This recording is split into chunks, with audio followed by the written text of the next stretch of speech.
ロボトミーのロゴをクリックしてデータを消した後、最初からの Yes を押した瞬間にタイマースタートです。1日目に収容されるアブノーマリテは、たった一つの罪と何百もの全リセットを挟まない場合、これを変えるバグ技もあるらしいですが今回は使えません。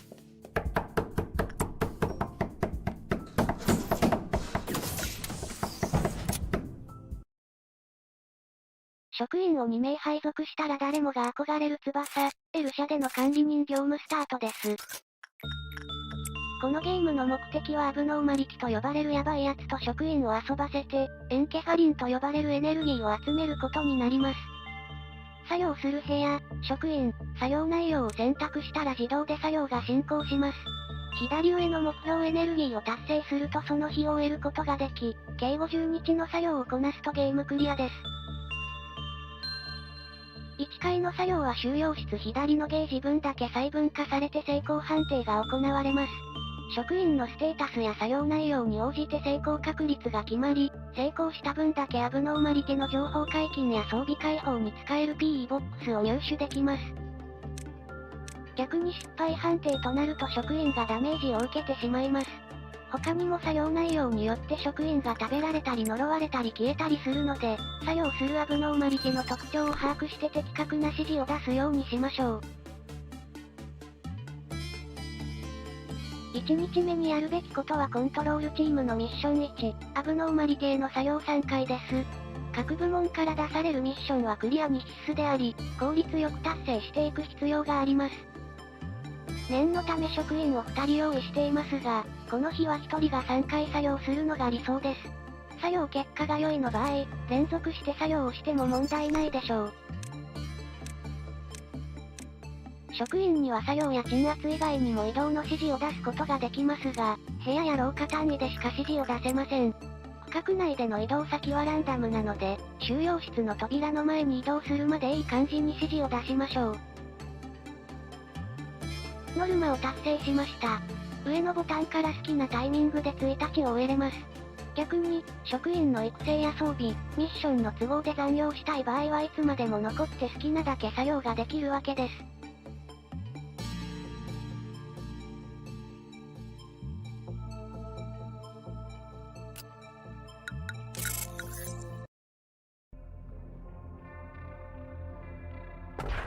2日目の抽出は美女と野獣を選択、正義ステータスの成長ができ装備も優秀です。このように基本的に1日に1体、新しいアブノーマリテが出荷され、作業部屋とノルマが増えていきます。1日目のミッション報酬で TT2 プロトコルを獲得。ゲーム内速度を変えることができるので RTA では最優先で取ります。美女と野獣作業のため2人目の職員の身長、自制ランクを2に上げました。配属画面での成長はステータスを固定値まで上げるものなので波数が無駄になります。だから1日目は1人で作業していたんですね。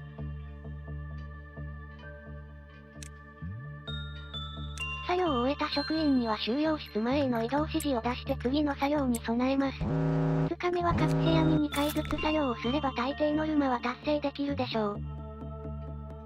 ミッション報酬はタイムに直接関係ないので無理にこなす必要はありませんが、この日は積前から防具を抽出するのは忘れないようにしましょう。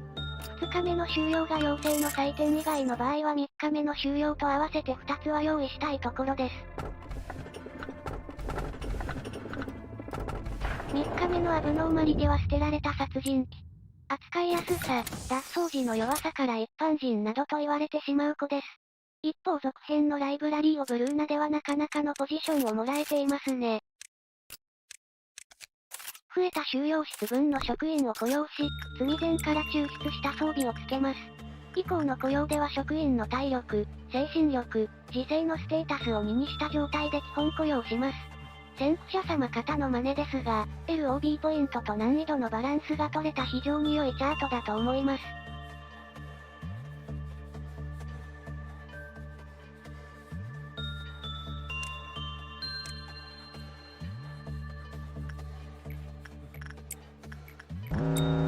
ノルマの下ののゲージが溜まってクリフォト暴走が発生。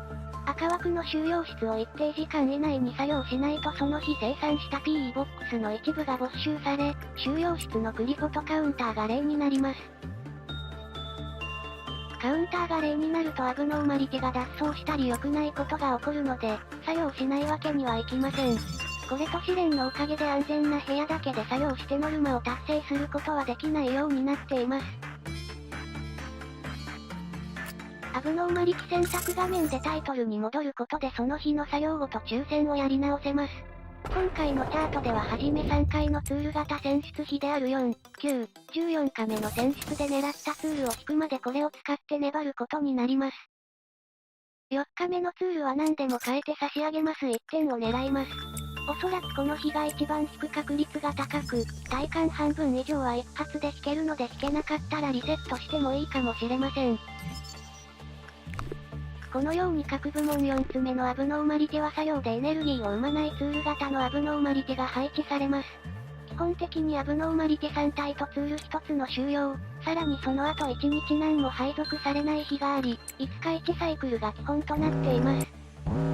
そのため3、4、5日目は基本的にやることは変わりません。各アブノーマリティの情報や装備を解禁しながらエネルギーを貯めていきます。試練もないため、ただひたすら職員を作業に割り当てます。変わり映えもないため加速いたします。ここで今回動画を作ろうと思った理由について少し。2月28日にプロジェクトムーン3作目であるリンバスカンパニーがリリースされます。今回の走りも動画もそれを意識してのものになります。今作はソシャゲということで前2作と違って敷居も低いと思います。皆さんぜひ一緒にやりましょう。大きな更新ではないですが3作目に間に合ったので宣伝も兼ねて動画化してみました。至らない点も多いと思いますがよろしくお願いします。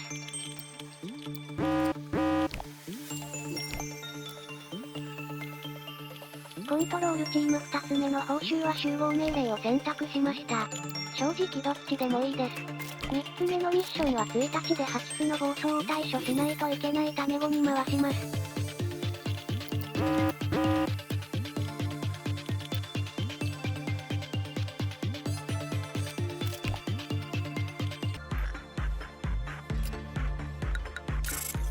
5日目まで終わりました。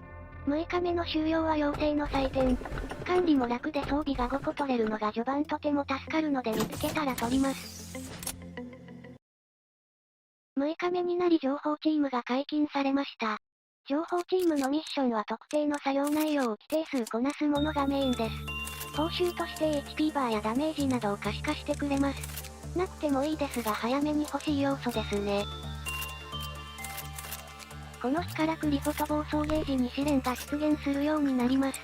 施設内に敵対モブが出現するので職員の勇気、身長は最低限にまで上げて生存率を上げるようにします。とはいえ目標エネルギーが少ない8日目あたりまでは黎明の試練は無視できます。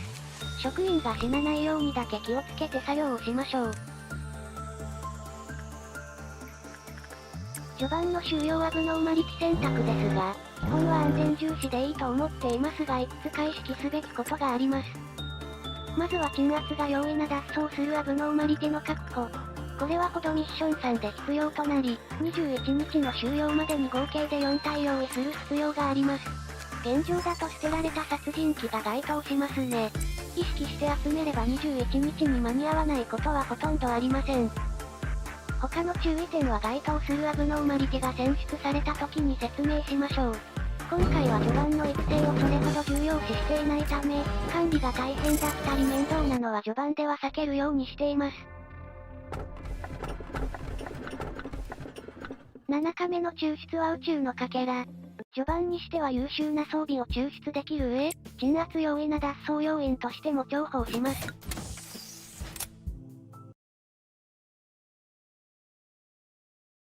積前からギフトをもらった職員がいますね。ギフトをもらった職員はできるだけ他の収容室を担当させるようにします。言い忘れていましたが、配属で作業させる部屋と職員を1対1で対応させるようにしています。作業指示を出す時の並び順がそのまま N 番目の収容室担当の職員になります。これも先駆者様がやっていたことですがかなり便利です。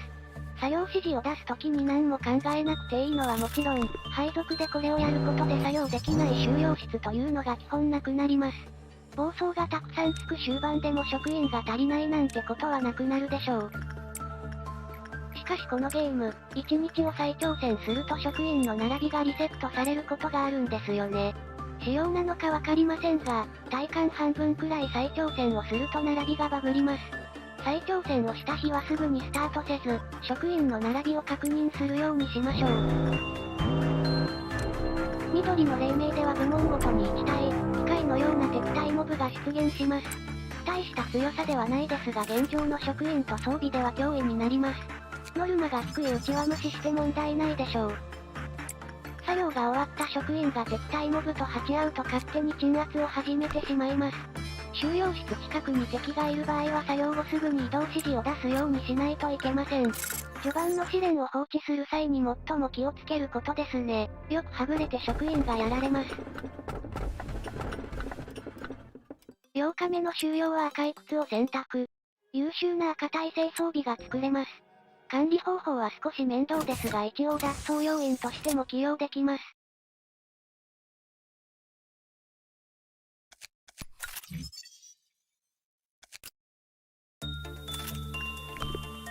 赤い靴用職員を迷っていますね。殺人希望具と結城さん、自制4くらいは欲しいですがそんな職員はいないのでさっさと LOB を使って能力値を上げるべきでした。序盤は LOB がギリギリになりやすいですが、私の場合いつもケチってしまい足りなくなったことはありません。ギリギリを攻めても職員が死んでロスになるだけなので作業に必要な分はさっさと惜しみなく使うべきですね。この日からは試練を鎮圧しないといけない可能性もあるので武器もしっかり装備させます。美女と野獣の武器がある分今回は火力面では安定しそうです。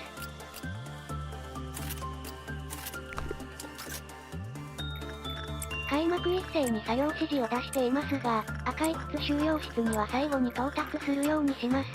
現状で赤い靴に続けて作業するのは危ないので、他の作業でクリフォトレベルを上げ、赤い靴に暴走がついても問題ないようにするためです。情報チーム5つ目のミッションは本能作業4回でした。本日は2つ目の洞察作業5回です。通常洞察作業をするのは美女と野獣だけなので、罪前と妖精に洞察作業をして数を稼ぎます。情報チームのミッションは特に急いでやる必要はないのですが、意味もなく残しているのも気がかりなので最速でクリアするようにしています。この日の黎明の試練は緑でしたね。琥珀に比べて危険度も低く、かといって真紅や紫のように迷惑な効果もないので、序盤の黎明では一番対処が楽と言ってもいいでしょう。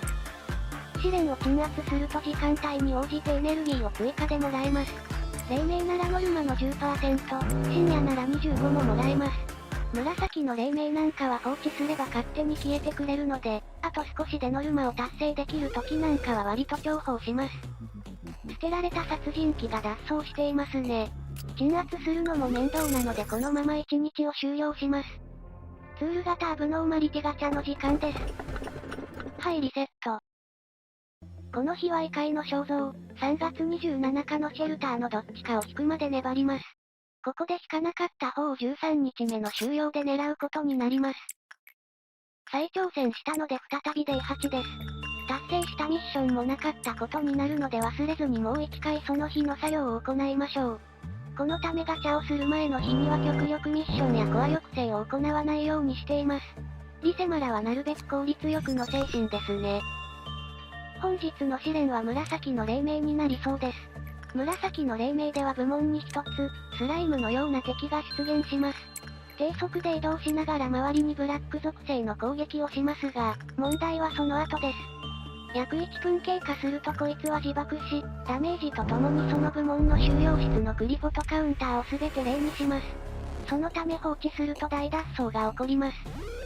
赤い靴にオフィサーが魅了されて脱走もしてますね。今回は鎮圧は諦めてエネルギーを集めに行きます。紫の黎明は自爆時にクリフォトカウンターを例にしてきますが、その直前に試練の鎮圧判定が出てボーナスのエネルギーがもらえるので1日を終わらせることができます。紫の自爆にも間に合いましたね。問題のガチャの時間です。来ました異界の肖像です。シスツールの一つになります。平均して3回に1回くらいは来てくれますね。と今回はここまで。次回は D9 からになります。ご視聴ありがとうございました。